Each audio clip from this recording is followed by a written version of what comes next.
السلام علیکم دوستو، کیسے ہو آپ؟ مجھے امید ہے میرے سبھی دوست ٹھیک ٹھاک ہوں گے، خیر وافی ہنسی ہوں گے۔ دوستو بڑھتے ہیں آج کی پہلی UAE کی تازہ ترین خبر کی طرف۔ جبل علی پورٹ پر اسرائیلی مال بردار جہاز کی آمد۔ اسرائیل کا پہلا مال بردار جہاز دبئی کے انٹرنیشنل بندرگاہ جبل علی پر لنگر انداز ہو گیا۔ یہ مشرقی وسطی کی سب سے بڑی بندرگاہ ہے۔ الامارات اليوم کے مطابق دبئی انٹرنیشنل سی پورٹس گروپ کے چیئرمین سلطان احمد بن سلیم نے بتایا کہ ہمیں خوشی ہے کہ جبل علی بندرگاہ اسرائیلی کمپنی ڈیورک اور جبل علی موجود کمپنی کیموہا انٹرپرونز کے درمیان تجارتی سرگرمی میں سہولت فراہم کر رہی ہے۔ انہوں نے مزید کہا کہ ہمیں یقین ہے کہ امارات اور اسرائیل کے درمیان شروع ہونے والا یہ کاروبار دونوں ممالک کے لیے مفید ثابت ہوگا۔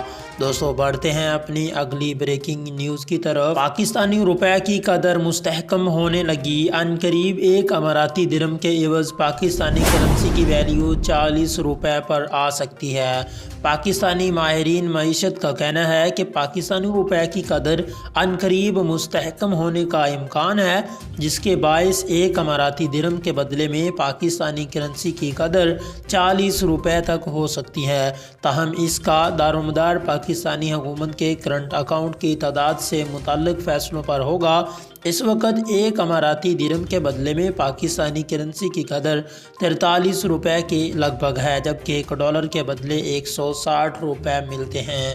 دوستو بڑھتے ہیں اپنی اگلی بریکنگ نیوز کی طرف۔ 22 ممالک سے پاکستان پہنچنے والے مسافروں کے لیے کورونا ٹیسٹ سے استثناء۔ سول ایوییشن اتھارٹی نے بیرون ملک سے پاکستان آنے والے مسافروں کے لیے نئی سفری ہدایات نامہ جاری کر دیا۔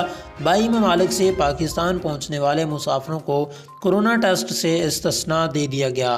تفصیلات کے مطابق اتھارٹی کی طرف سے جاری کردہ نوٹیفیکیشن میں بتایا گیا ہے کہ کیٹیگری اے میں شامل 30 ممالک کی تعداد کم کر کے 22 کر دی گئی ہے، جبکہ سنگاپور، آسٹریلیا، چین، مالدیپ، نیوزی لینڈ، نائجیریا، جنوبی کوریا، سعودی عرب، سنگال، سری لنکا اور ویتنام اور دیگر شامل ہیں۔ ان ممالک میں آئے مسافروں کو کورونا ٹیسٹ اور PCR سے استثناء حاصل ہوگا، لیکن کیٹیگری بی میں شامل ممالک میں جو بھی مسافر پاکستان آئیں گے ان کے لیے لازمی ہے کہ ان کا کورونا ٹیسٹ کیا جائے۔ دوستو بڑھتے ہیں اپنی اگلی بریکنگ نیوز کی طرف۔ اماراتی حکمرانوں نے بھی ایک بار پھر سب کے دل جیت لیے، یوم وطنی پر قیدیوں کی رہائی کا اعلان کر دیا۔ متحدہ عرب امارات میں ہر سال رمضان المبارک اور عید الاضحیٰ کے موقع پر ہزاروں قیدیوں کو عام معافی دے کر رہا کر دیا جاتا ہے۔ اس کے علاوہ یوم وطنی پر بھی سینکڑوں قیدیوں کی سزا معاف کر کے ان کی رہائی کا حکم دے دیا جاتا ہے۔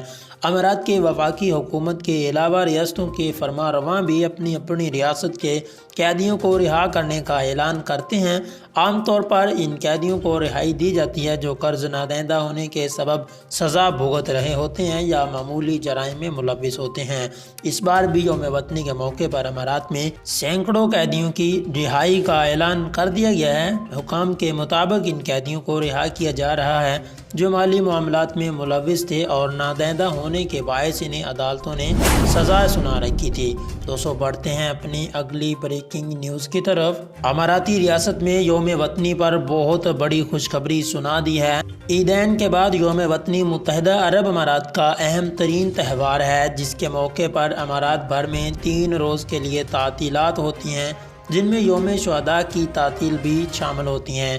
اماراتی ریاست شارجہ نے یوم وطنی کی خوشیوں کو دوبالا کرنے کے لیے اہم ترین اعلان کر دیا ہے اور خوشخبری سنا دی ہے، جس کے مطابق شارجہ بھر میں یوم وطنی کے موقع پر 1 دسمبر یعنی کہ منگل سے لے کر 3 دسمبر یعنی کہ جمعرات تک تمام پبلک پارکنگ ایریاز میں پارکنگ بالکل مفت ہوگی۔ البتہ کچھ مقامات ایسے ہیں جہاں پر یہ سہولت نہیں ہوگی۔ شارجہ پبلک پارکنگ ڈپارٹمنٹ کی ڈائریکٹر علی احمد ابو غازین نے بتایا کہ یوم وطنی کے تعطیلات کے دوران میونسپل انسپیکٹر پارکنگ ایریاز کی نگرانی کریں گے تاکہ ان پارکنگ کا غلط استعمال نہ ہو سکے۔ اس اقدام کا مقصد لوگوں کو غلط پارکنگ ایریا میں اس طرح سے گاڑی پارک کرنا یا اس سے دوسری گاڑی کے کہ کھڑے کرنے کی جگہ نہ رہے اور ایمرجنسی وہیکلز کے لیے مخصوص پارکنگ ایریاز میں غیر قانونی پارکنگ سے روکنا ہے۔ دوستو بڑھتے ہیں اگلی بریکنگ نیوز کی طرف۔ متحدہ عرب امارات میں دسمبر کے لیے پیٹرول اور ڈیزل کی قیمتوں کے حوالے سے بہت اچھی خبر سامنے آ رہی ہے۔ متحدہ عرب امارات میں کورونا وبا کے باعث اگرچہ معاشی سرگرمیاں خاصی حد تک بحال ہو گئی ہیں، تاہم ابھی تک لاکھوں افراد کئی ماہ کی معاشی پریشانی سے باہر نہیں نکل پائے۔ ہزاروں افراد بے روزگار ہیں اور کئی افراد کی تنخواہوں میں کمی کر دی گئی ہے۔ لوگوں کی مشکلات کو پیش نظر رکھتے ہوئے اماراتی حکام نے اعلان کیا ہے کہ ماہ دسمبر 2020 کے لیے پیٹرول اور ڈیزل کی قیمتوں میں کوئی اضافہ نہیں کیا جا رہا۔ پیٹرولیم مصنوعات کی قیمتیں برقرار رکھنے پر دبئی میں مقیم ایک پاکستانی محمد صابر کا کہنا ہے کہ کورونا کی وبا کے بعد لاکھوں تارکین بے روزگار ہو چکے ہیں یا پھر ان کی تنخواہ میں کمی کی جا چکی ہے۔ اطمینان کی بات یہ ہے کہ اماراتی حکومت نے پیٹرول مصنوعات کی قیمتوں میں اس بار پھر کوئی اضافہ نہیں کیا، مگر موجودہ معاشی بحران کو دیکھتے ہوئے تارکین وطن کو ریلیف دینا بہت ضروری ہے۔ دوستو کیسی لگی آج کی ہماری یہ ویڈیو؟ کمنٹ سیکشن میں اپنی رائے کا اظہار لازمی کیجیے گا۔ اگر آپ کا کوئی سوال ہے تو آپ کمنٹ کر سکتے ہیں۔ سو تھینکس فار واچنگ۔ اللہ حافظ۔